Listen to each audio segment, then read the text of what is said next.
ওসব শাড়ি ফাড়ি এখন ফেলে রাখো তো দেখি। তোমার মেজবতিরটা খেয়ে দে কাজ নেই, সাত সকালে কোথায় ঠাকুরদেবদের নাম করবে তা না, সাজগোজ নিয়ে বসে। তাও যদি জানতাম সাজলে একটু ভালো দেখ। এই ছোট বৌদি, এটা কিন্তু তোমার আগের কথা।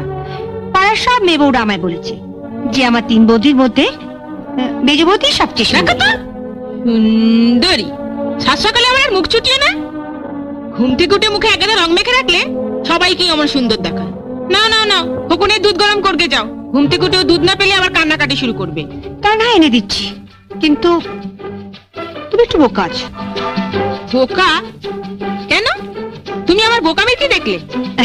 বোকামি মানে এই দেখো, সকালবেলা ঘুম থেকে উঠে তুমিও কোনো কাজ করো না, মেজ বৌদিও কোনো কাজ করে না, অথচ মেজ বৌদি সময়টা কেমন কাজে লাগিয়ে দেয়। কাজ কাজ মানে তো মুখে রং ভাষা। ওখানেই তো তুমি ভুল করো ছোট বৌদি। মেজ বৌদি সকালবেলা ঘুম থেকে উঠে থোড়াই মুখে রং লাগায়, মাখে অন্য জিনিস।